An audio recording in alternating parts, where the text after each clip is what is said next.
The phone wouldn't stop ringing. 26 times in the last hour, each call angrier than the last. My hands shook as I stared at the screen lighting up again with my daughter's name. When I finally answered, her voice cut through the line like broken glass. "Old hag, what's taking you so long?" I stood frozen in my kitchen, the same kitchen where I'd kissed her scraped knees and packed her school lunches for 12 years. The woman on the other end didn't sound like my Tessa. She sounded like a stranger who'd borrowed my daughter's voice and filled it with venom. "Tessa, I don't want excuses, Mother. We're all here waiting. You said you'd have brunch ready by 11, and it's already 10:30. Do you have any idea how embarrassing this is?" The word mother came out cold, clinical, like she was addressing hired help instead of the woman who'd given her life. Have you ever been hurt by your own child's words? If yes, don't scroll. This story might just speak to your heart. Hi viewers, kindly tell us where you're watching from and what time it is. Warm welcome to the family. Enjoy the story. I hadn't agreed to host brunch. I hadn't even spoken to Tessa in 2 years.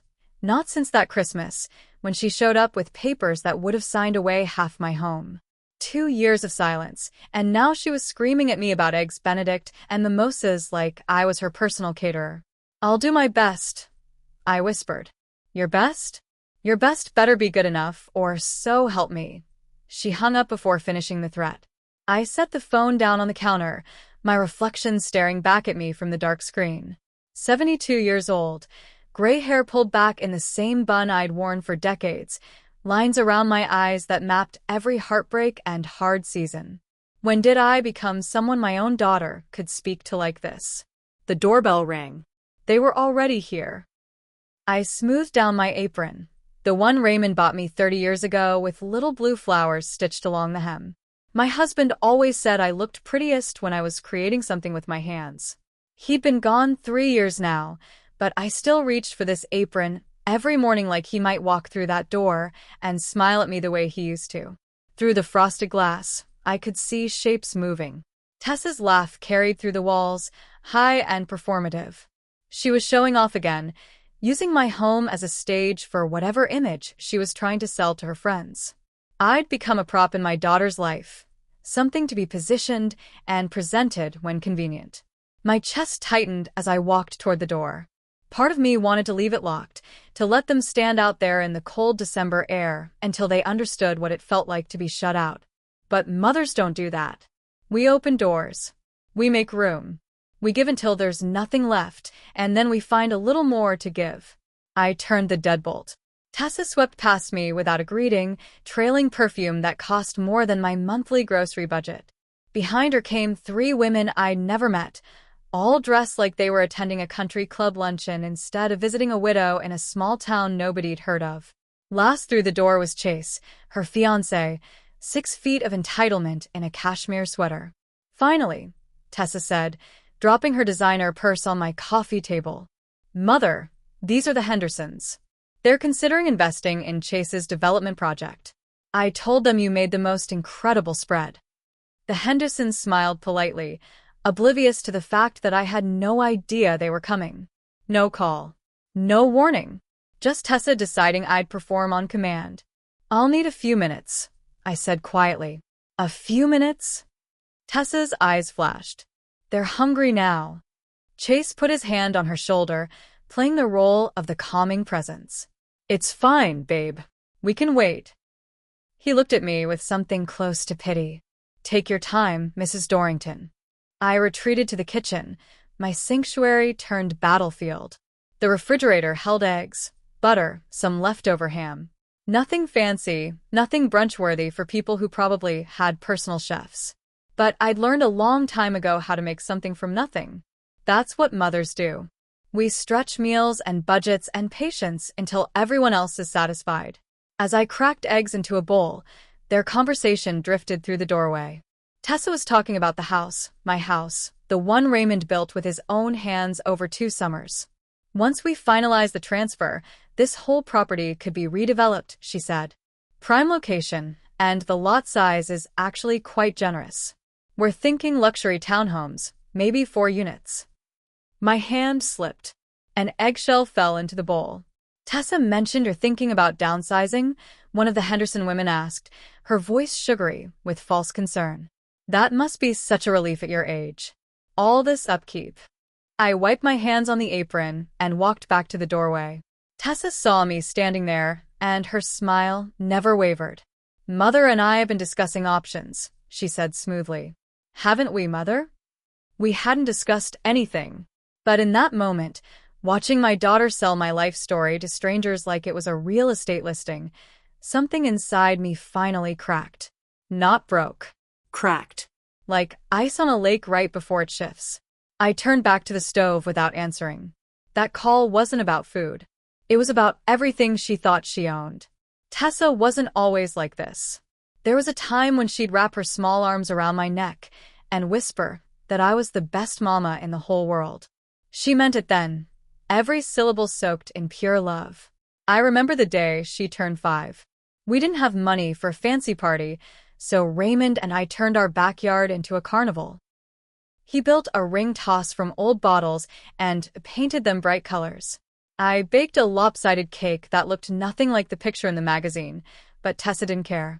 She wore a paper crown I'd made from cereal boxes and declared herself Princess of Cedar Hill. When I grow up, I'm going to buy you a real castle, Mama, she said, frosting smeared across her chin. Raymond laughed and scooped her up. Your mama already has a castle. It's called home, and we built it with love. Those words used to mean something in our family. Love wasn't just a feeling, it was action. It was Raymond working double shifts at the plant so Tessa could take ballet lessons. It was me sewing her dance costumes by hand because store-bought ones cost a week's groceries. It was all of us squeezed into our beat-up station wagon, singing off-key to the radio on road trips that never went further than 2 states over. We weren't rich, but we were whole. Tessa grew up watching us sacrifice. Maybe that was the problem. Maybe she saw sacrifice and learned the wrong lesson, thought love was supposed to be transactional. You give, therefore I take. You provide, therefore I deserve. I remember her high school graduation. She stood on that stage in her blue gown, honor cords draped around her shoulders, and I cried so hard Raymond had to hand me his handkerchief. Our daughter, first in her class, headed to college on a full scholarship. We'd done it. We'd given her a chance at something better. I'm so proud of you, baby girl, I told her that night over celebratory pizza. She hugged me tight. I'm going to make you proud forever, Mama. I promise. But somewhere between that promise and now, the math changed. The girl who used to thank me for packed lunches grew into a woman who calculated my worth in property value. Raymond used to say people don't change, they just become more of what they already were. I didn't understand that then. I thought love could shape anyone into anything. I thought if you poured enough care into a person, they'd grow into someone kind. Maybe I was pouring into a cup with a crack I couldn't see. Tessa met Chase during her MBA program. He came from money, the kind that's been passed down so many generations nobody remembers who actually earned it. She brought him home for Thanksgiving her second year of graduate school, and I knew immediately he looked at our house the way you'd look at a museum exhibit. Quaint. Outdated. Something from another era that belonged behind glass. This is charming, he said, his eyes skating over our modest living room. Very rustic. Rustic. Like we were a themed restaurant instead of a home where real life happened. Raymond shook his hand anyway, because that's what decent men do. Welcome to our table, son. Martha's made enough food to feed an army. We ate turkey and stuffing while Chase talked about market trends and investment portfolios.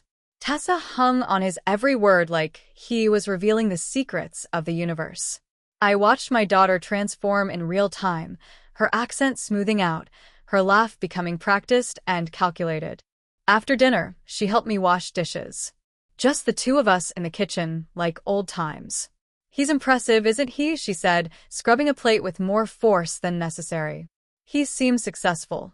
I replied carefully. He is. And he sees potential in me, Mama. Real potential. Not just as someone's wife, but as a partner. We're going to build something together. I handed her a dish towel. As long as you're building it on love, baby. Money comes and goes, but love is what holds you steady. She smiled, but it didn't reach her eyes. You can have both, you know. Love and success. They're not mutually exclusive. I thought I was raising love. But maybe I was raising expectation.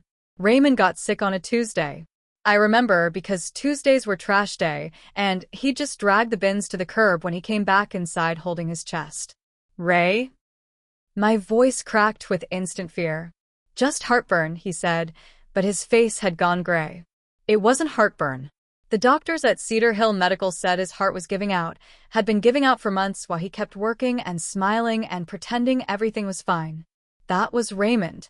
He'd bear any burden silently if it meant protecting the people he loved.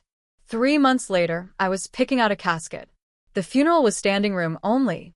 Raymond had touched half the town with his quiet kindness.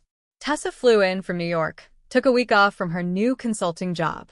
She held my hand during the service and cried real tears. For a moment, I had my daughter back.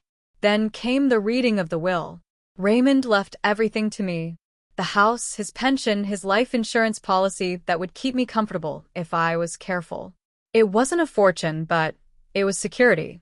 It was his final act of love, making sure I'd never want for anything. Tessa sat in the lawyer's office, her expression unreadable. Of course it all goes to Mom, she said after the lawyer finished.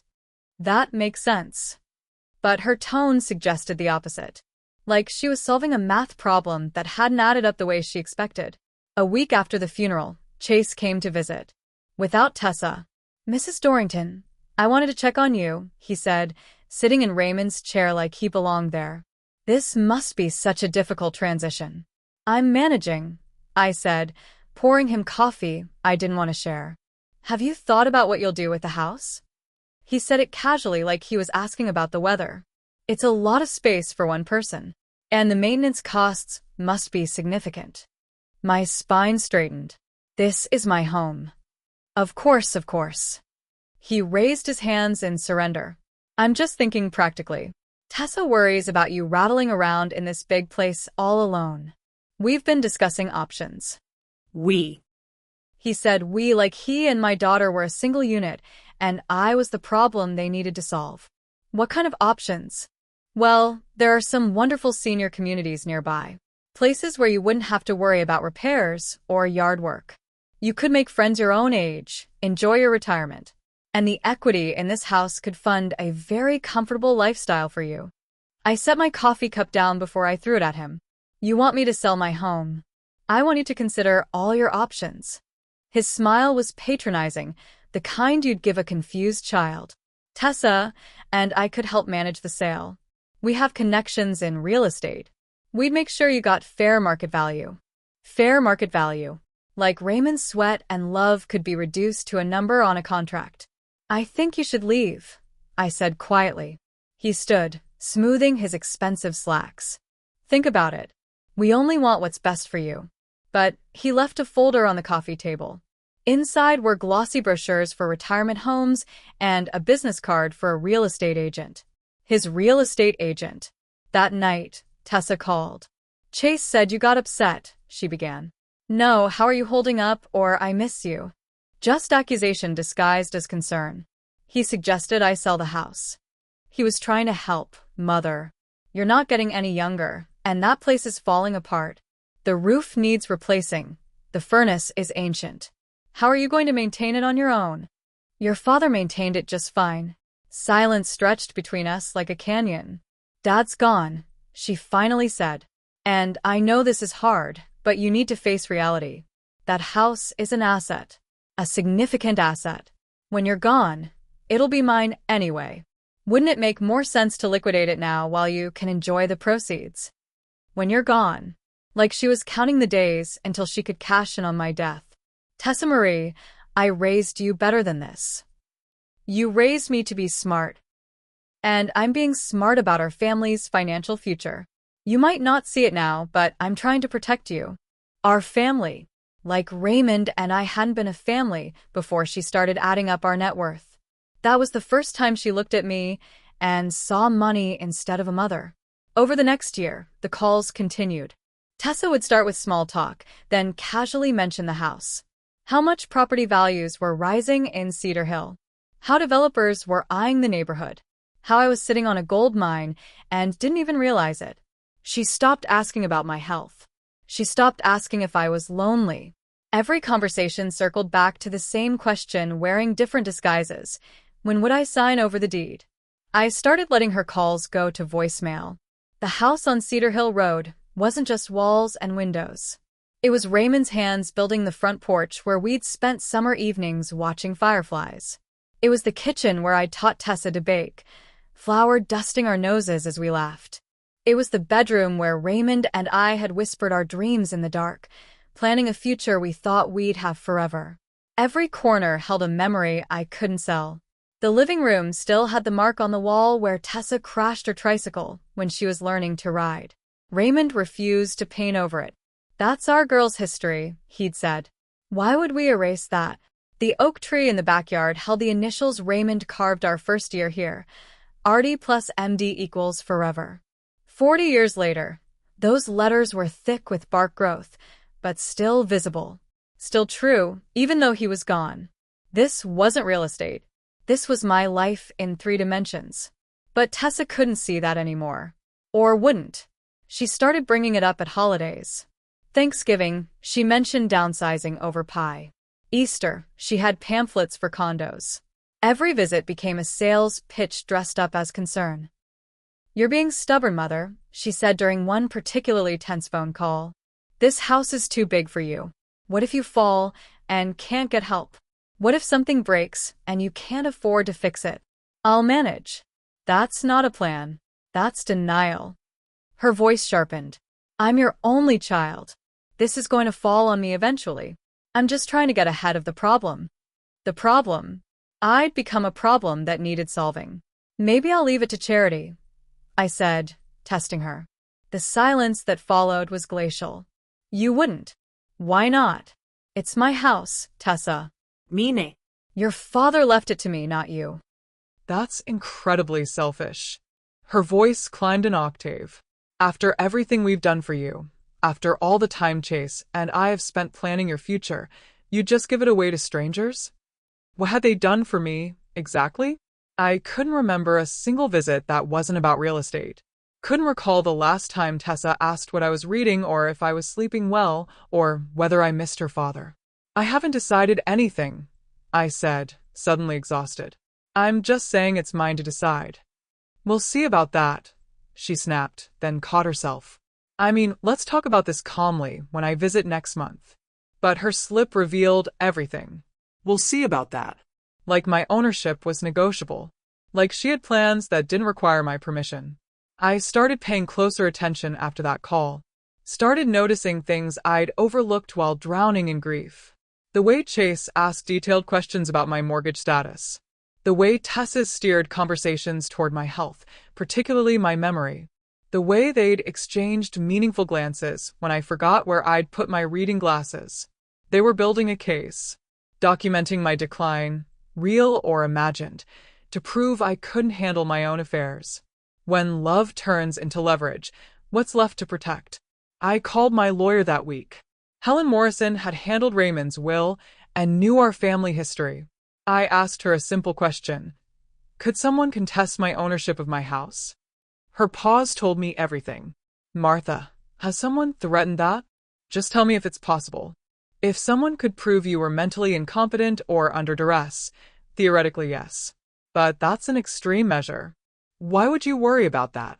Because my daughter looked at me the way Chase looked at investment opportunities. Because I'd become an obstacle between her and what she thought she deserved. "Just curious," I said, and changed the subject. But Helen heard what I wasn't saying. "Martha, if you're concerned about protecting your assets, we should discuss options. Trusts, medical directives, power of attorney designations. There are ways to ensure your wishes are honored." "Let me think about it," I said. But I'd already started thinking. Started seeing the path Tessa and Chase were walking and where it would lead if I didn't act. That night, I sat on the porch Raymond built, watching the sun set over Cedar Hill. The houses around me had started changing. Young families moving in, renovating, tearing down, and rebuilding. Progress, people called it. But it felt like erasure. How long before Tessa convinced me to sign? Or worse, how long before she found a way to take what I wouldn't give? The answer came sooner than I expected, wrapped in Christmas lights and cruelty. Christmas had always been sacred in our house. Raymond would cut a fresh tree from Miller's farm. I'd bake enough cookies to give tins to all the neighbors. Tessa would come home, and for a few days, we'd pretend we were still the family in those old photographs. But 2 years after Raymond's death, Christmas felt like a performance I no longer had the energy to stage. I kept it simple that year. A small tree, just big enough to hold the ornaments Tessa made in elementary school. A ham instead of a turkey, because cooking for one person felt pointless. I half expected Tessa to cancel, to spend the holiday with Chase's family in Connecticut. Then her text came, "We're coming for Christmas. Chase and I have exciting news to share." My heart lifted despite everything. Maybe this would be different. Maybe she was pregnant. Maybe the news would be an engagement party or a promotion, something that had nothing to do with property lines and dollar signs. They arrived Christmas Eve in a rental car that cost more than my monthly budget. Chase wore a sweater that screamed designer price tag. Tessa's coat was new, cashmere, the kind of luxury that comes from money or credit card debt. "Merry Christmas, Mother." She hugged me briefly, the kind of hug you'd give an acquaintance. "The house looks exactly the same." The way she said it wasn't a compliment. We exchanged small talk over hot cocoa. Chase complimented my decorations with the same tone you'd use to praise a child's crayon drawing. Tessa kept checking her phone, distracted. "So, what's the exciting news?" I finally asked. They exchanged a look, the kind married couples share when they've rehearsed a conversation. Chase proposed. Tessa held out her hand, showing off a diamond that could have paid my property taxes for 3 years. "Congratulations," I said, and meant it. Whatever my feelings about Chase, my daughter's happiness still mattered. "We're planning a spring wedding," Tessa continued. "Something small and elegant. We've been looking at venues." "That sounds lovely. The thing is," Chase leaned forward, "weddings are expensive, even small ones. And we're also looking to invest in some property opportunities. We want to build our future on solid financial ground." My stomach dropped. "Here it comes." Tessa reached into her designer purse and pulled out a folder. The same kind of folder Chase had left 2 years ago, but thicker. "Mother, Chase and I have been talking. We think it's time to formalize our family's financial structure." She opened the folder, revealing official-looking documents. We had a lawyer draw up co-ownership papers for the house. It would split the deed 3 ways. You, me, and Chase. I stared at the papers like they were written in a foreign language. Co-ownership. "It's smart planning," Chase explained in his practiced business voice. "You'd still live here for as long as you want. Nothing would change day to day. But legally, we'd all own the property. It protects everyone's interests." "Protects whose interests exactly?" "Yours, Mother." Tessa's voice took on that patronizing edge I'd come to hate.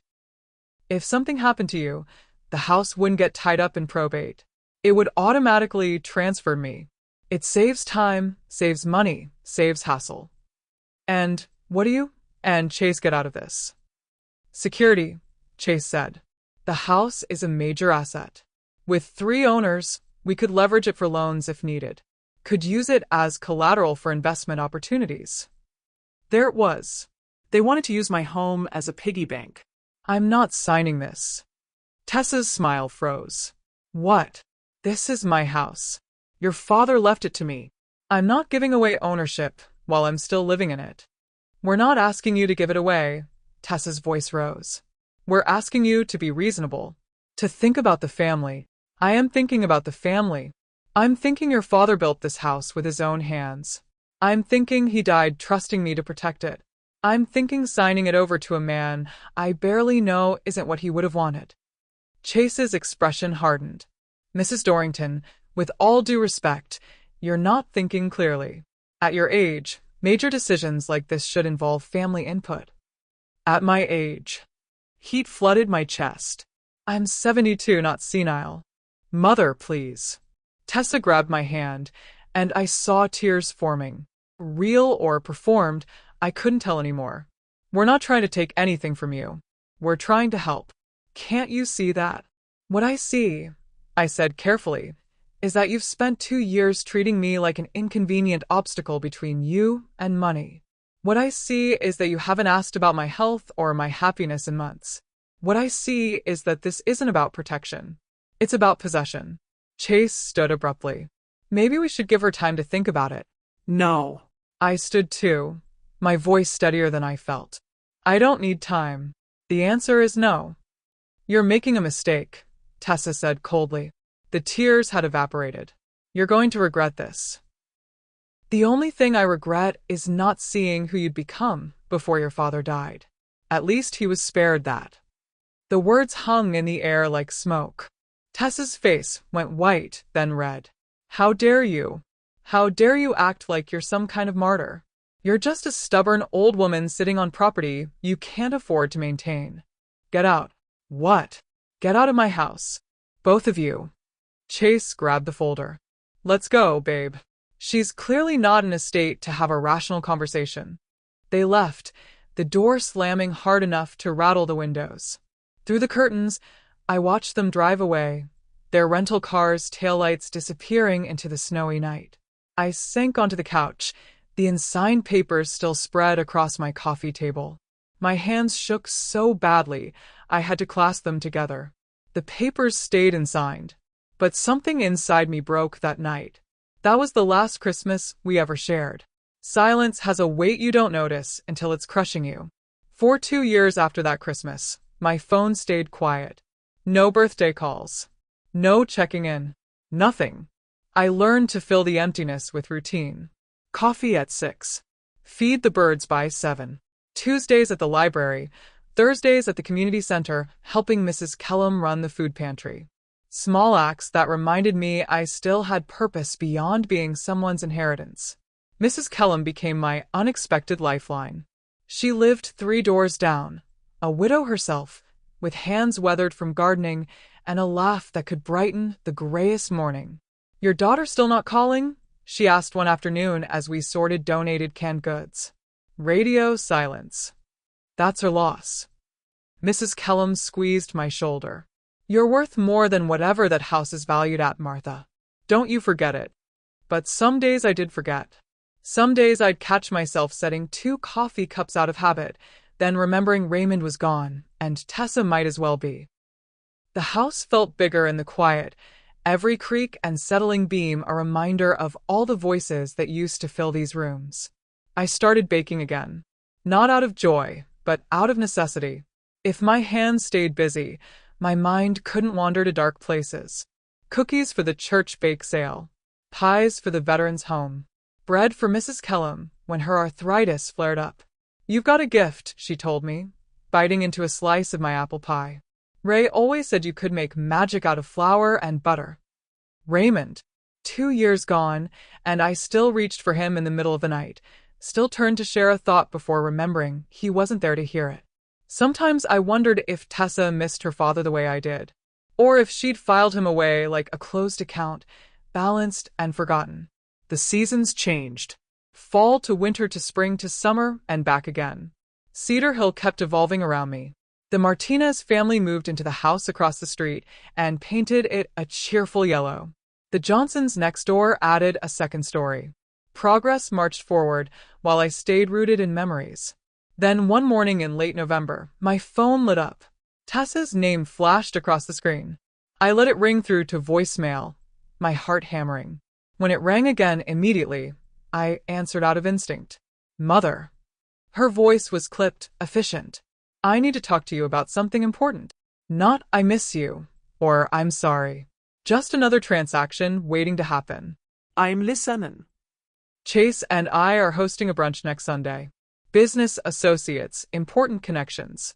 I told them about your cooking, and they're very interested in seeing the house. It would be helpful if you could prepare something impressive. The audacity stole my breath. 2 years of silence, and she wanted me to cook for strangers. Tessa. I'll text you the details. We'll be there at 11. She hung up before I could refuse. The phone rang 25 more times over the next week. Each call more demanding than the last. each message shorter on patience and longer on entitlement. Old hag, what's taking you so long? The final call before they arrived. And suddenly we were back where this story began, with me standing in my kitchen preparing brunch for people who saw my home as an investment opportunity. But something had shifted during those silent years. Something had calcified in my spine. Life had been testing me for something bigger. I just didn't know it yet. They descended on my house like locusts dressed in designer clothing. Tessa swept through with her friends, pointing out original woodwork and charming period features like a realtor giving a tour. Chase followed, nodding along, playing the supportive fiancé while calculating square footage. I served eggs, fresh biscuits, ham with honey glaze. Food that came from my hands and Raymond's recipes. They ate without tasting, too busy networking to notice the care I'd put into every dish. Mrs. Dorrington, this is delightful, one of the Henderson women said, dabbing her lips with my good napkin. Tessa said you might be interested in selling? I never said that. My voice cut through their chatter. Tessa's smile tightened. Mother, they're just making conversation. No, they're treating my dining room like an open house. There's a difference. Chase cleared his throat, trying to smooth things over. What my future mother-in-law means is that we haven't finalized any plans yet. Still in early discussions. We're not in any discussions. I set down the coffee pot harder than necessary. This is my home. It's not for sale, not for co-ownership, not for your business ventures. The room went silent. The Hendersons exchanged uncomfortable glances. Tessa stood abruptly. Can I speak with you in the kitchen, Mother? I followed her, feeling the weight of years pressing down on my shoulders. What are you doing? She hissed once we were alone. You're embarrassing me in front of important people. I'm setting boundaries. Something I should have done 2 years ago. Boundaries? She laughed, sharp and bitter. You're being selfish. This house is wasted on you. You're here alone, getting older, and you won't even consider what's best for the family. I am considering what's best. I'm protecting what your father built. Dad's dead. The words exploded out of her. He's been dead for years, and you're still acting like he's going to walk through that door and pat you on the head for being such a loyal wife. Wake up, Mother. The world moved on. I moved on. Maybe you should too. Each word was a knife, precise and deliberate. Get out, I said quietly. What? Take your friends, take your fiancé, and get out of my house. What would you have done in her place? Signed or stood your ground? She stared at me like I'd slapped her. Then something cold settled over her features. Feeney. But don't come crying to me when you can't handle this place anymore. Don't expect me to save you when everything falls apart. They left in a flurry of awkward goodbyes and pitying looks. I watched from the window as Chase loaded them into his car, Tessa gesturing angrily, probably already spinning the story to make me the villain. Mrs. Cullum appeared at my door an hour later with a casserole and knowing eyes. Heard raised voices, she said simply. They wanted the house. And you said no. I said no. She hugged me, this woman who'd become more family than my own blood. Good for you, Martha. Good for you. But as I lay in bed that night, I couldn't shake the feeling that this wasn't over. Tessa had that look in her eyes, the one she got as a child when she didn't get her way. Determined. Calculating. She was planning something. I could feel it in my bones. And I needed to be ready. They laughed in my kitchen, but I had already set my quiet justice in motion. Helen Morrison's office smelled like leather and old books, the kind of place where serious decisions got made and documented. I'd called her the morning after the disastrous brunch, my resolve hardened by a sleepless night. Martha, you sounded urgent on the phone. Helen gestured to the chair across from her desk. What's going on? I told her everything. The Christmas papers, the co-ownership scheme, the brunch ambush. Helen listened without interrupting, her expression growing more concerned with each detail. I need to protect the house, I finished. Not from strangers, from my own daughter. Can you help me? Helen leaned back, fingers steepled. There are several options. A trust would be the most secure. We could establish a community land trust, make the property untouchable. Explain it to me like I'm not a lawyer. She smiled. Essentially, you transfer ownership to a legal entity, a trust, with specific guidelines about how the property can be used. You'd retain the right to live there for life, but the property itself would belong to the trust. After you're gone, it could be used for community housing, a historical site, whatever purpose you specify. So Tessa couldn't sell it? Tessa wouldn't inherit it. The trust would own it in perpetuity. The weight on my chest lifted slightly. Raymond built this house with community in mind. He'd love knowing it would serve people long after we were both gone. How long would it take? A few weeks to draw up the papers, another week to file. But Martha, this is permanent. Once you sign the trust documents, there's no taking it back. Are you sure? I thought about Tessa's face when she called me selfish. About Chase calculating square footage over my biscuits. About 2 years of silence, broken only by demands. I'm sure. We spent the next 2 hours going over details. The trust would provide affordable housing for families in Cedar Hill, managed by a local nonprofit. I'd live there until I died, paying minimal rent that would cover maintenance. After that, the house would be divided into 2 modest apartments, keeping Raymond's legacy alive while helping others. This is good work, Martha, Helen said as I signed the initial paperwork. You're protecting something important. But I wasn't just protecting the house. I was protecting myself from becoming someone I despise. From letting grief and loneliness make me sign away my autonomy just to have my daughter back. If Tessa wanted a relationship with me, it would have to be built on love, not real estate. The papers took 3 weeks to finalize. During that time, Tessa called twice. I didn't answer. Let her wonder. Let her plan whatever scheme she was cooking up with Chase. I met with the trust board, explained my wishes, toured the nonprofit's other properties. Everyone I met seemed genuinely grateful. These were people who understood that home meant more than market value. Your husband must have been an amazing man, the board director said, shaking my hand after our final meeting. He was, I replied. And he'd be proud of this.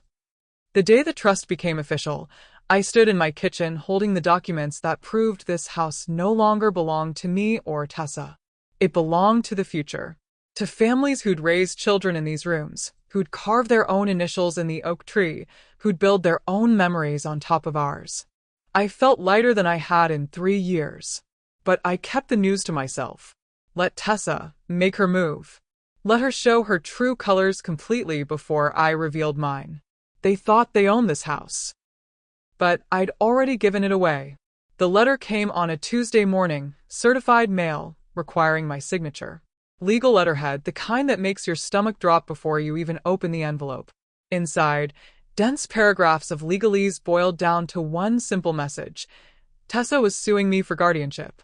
The petition claimed I was mentally incompetent to manage my own affairs.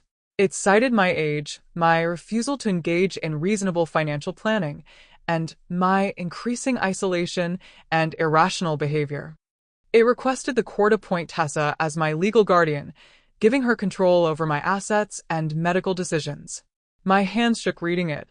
This wasn't just about the house anymore. She wanted to take everything. I called Helen immediately.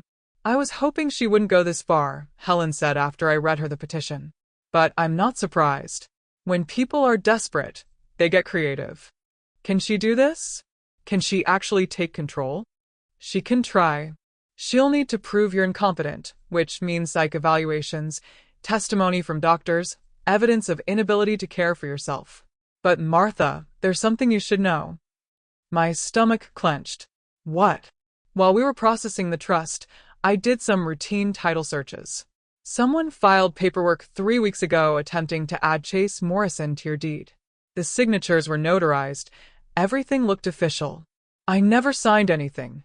I know. That's why I flagged it as potential fraud and reported it to the county clerk. But Martha, someone forged your signature. The room tilted. Tessa. Or Chase. Hard to say without a handwriting analysis. But whoever did it was banking on you not noticing until after the guardianship went through. Once Tessa had control of your affairs, she could ratify the forged papers retroactively. They'd planned this. Systematically, carefully, They'd constructed a trap designed to steal everything while making me look too incompetent to stop them. What do we do? Helen's smile was sharp. We go to court and destroy their case. And then we file criminal charges for fraud. The court date came 3 weeks later. I walked into that courtroom in my Sunday dress, my head high, Mrs. Kellum holding my hand for support. Tessa sat at the plaintiff's table with Chase and their lawyer, a slick man in a suit that probably cost what I spent on groceries in a year. She wouldn't meet my eyes.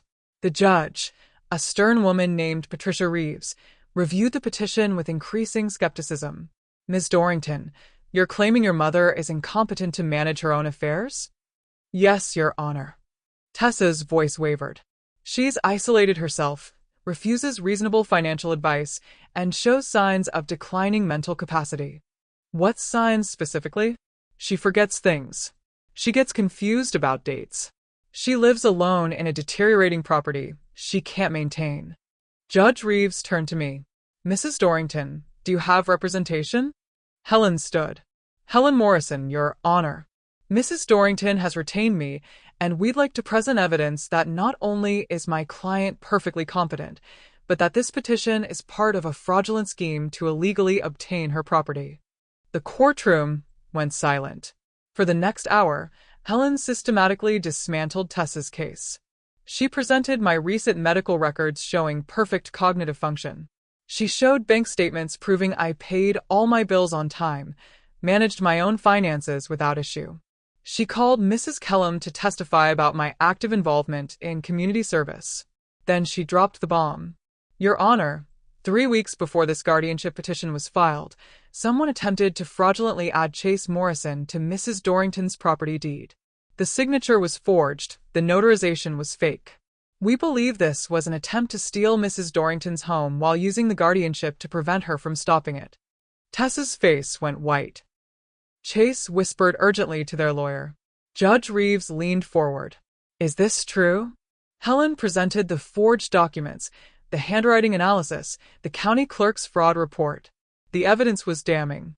Furthermore, Helen continued, Mrs. Dorrington has already executed a community land trust for her property, making any future claims on the deed null and void. The property cannot be inherited, sold, or transferred outside the trust. This guardianship petition serves no legitimate purpose beyond attempting to override my client's legal property decisions. If you believe karma never sleeps, drop a fire emoji in the comments. Judge Reeves studied the papers, her expression hardening. Ms. Dorrington, did you or your fiancé forge your mother's signature on property documents? Your Honor, I don't. Tessa stammered. Answer the question. Silence stretched like taffy. Then Chase stood. It was my idea, Your Honor. I thought if we could show joint ownership, it would help Martha's financial situation. I didn't think she'd object. You didn't think she'd object to fraud? The judge's voice could have cut glass.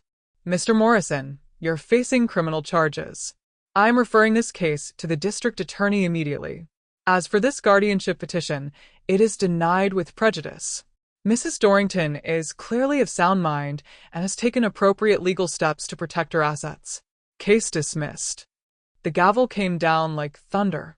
Tessa finally looked at me, and for the first time in years, I saw my little girl behind the greed. She looked terrified. Lost. Chase grabbed his briefcase and headed for the exit. Tessa called after him, but he didn't stop. By the time she reached the parking lot, his car was already pulling away. Within a week, the fraud charges were filed. Chase's business collapsed under the scandal. His investors pulled out, his reputation shattered. He disappeared to his family's estate, leaving Tessa to face the consequences alone. She lost her consulting job when the news broke. Lost her apartment when she couldn't make rent. Lost everything she'd sacrificed her integrity to chase. When greed meets truth, the fall is always silent. And then, on a cold afternoon in December, my doorbell rang. Tessa stood on my porch, looking nothing like the polished woman who demanded brunch 6 months ago. Her designer coat was gone, replaced by a worn jacket I recognized from high school. Her hair hung limp, no expensive salon treatment hiding the gray. But it was her eyes that broke me. Hollow. Defeated. Lost. Mom, her voice cracked on the word. Can I come in? I stepped aside without speaking. She walked past me into the living room, her gaze skating over the familiar furniture, the photos on the walls, the life she'd tried to liquidate. I don't know where to start, she said, sinking onto the couch. I'm so sorry doesn't cover it. I know that, but I don't have better words. I sat across from her, waiting. Chase is gone. My job is gone. I lost my apartment. She laughed bitterly. Everything I thought mattered just vanished. And the only thing I kept thinking was that I destroyed the one thing that was real. You. Tears tracked down her face. Real ones this time, not performed for effect. I got so caught up in success, in keeping up with Chase's world, that I forgot what actually made me happy. I forgot what you and Dad taught me. I forgot that home isn't about property value. What happened to you, Tessa? My voice came out gentler than I intended. When did my daughter turn into someone who'd forged documents? I didn't know about that until it was too late.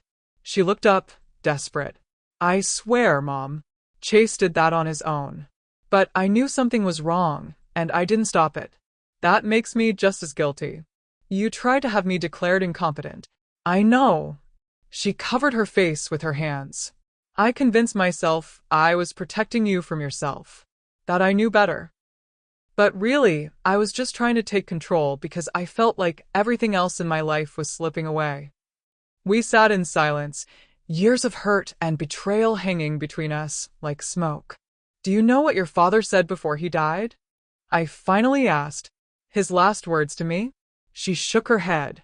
He said, "Take care of our girl. She's going to lose her way for a while, but don't give up on her." I didn't understand what he meant then. I thought he was just rambling from the pain medication. But he knew. Somehow he knew you'd need to fall before you could find yourself again. Fresh tears spilled down her cheeks. Dad always saw the best in people. He saw potential. And he believed love was stronger than mistakes. I reached across and took her hand. I won't pretend the last few years didn't happen. You hurt me, Tessa, deeply, but you're still my daughter. I don't deserve forgiveness. Probably not, I agreed. But I'm not giving it to you because you deserve it. I'm giving it because holding on to anger was turning me into someone your father wouldn't recognize. Someone I didn't want to be. She squeezed my hand like a lifeline. I'm going to make this right. I don't know how yet, but I will. The house is gone, you know. It belongs to a community trust now. After I die, it'll become affordable housing. She nodded. Helen told me. And Mom, that's perfect. That's exactly what Dad would have wanted. Can you live with that? Knowing you won't inherit anything? If it means having you back, I can live with anything. She looked around the room with new eyes. I just want to be your daughter again. Not your heir, not your business partner. Just your kid. I pulled her into a hug, and she collapsed against me the way she used to when she was small, and the world felt too big. We sat there crying together, two broken women trying to find our way back to something that felt like family. Could love survive betrayal? Over the following months, Tessa rebuilt her life slowly. She moved into a small apartment on the other side of town, took a job at the community center where I volunteered. We had dinner together every Sunday, carefully learning how to talk without tension. She apologized to Mrs. Kellum, to Helen, to everyone she'd hurt with her schemes. Some people forgave her. Some didn't. She accepted both with grace. I'm not the person I was, she told me one evening over leftover pot roast. But I'm also not sure who I'm becoming. Is that normal? It's growth, I said. And growth is supposed to feel uncomfortable. She smiled, and for the first time in years, it reached her eyes. I didn't win anything in this story. I didn't defeat a villain or claim a prize. I simply stopped losing myself trying to hold on to someone who didn't want to be held. Justice isn't revenge. It's peace that stays when anger leaves. And maybe, just maybe, it's also the space we create for people to find their way home. Would you forgive her? Tell me below. And if you believe in quiet justice, hit subscribe because more stories like this are coming. Stories about family, about forgiveness, about the quiet strength it takes to protect what matters. Turn on notifications so you don't miss a single story, and share your thoughts in the comments. Your words might inspire someone else who's walking this same difficult road. We all have stories of betrayal and redemption. This was mine. What's yours?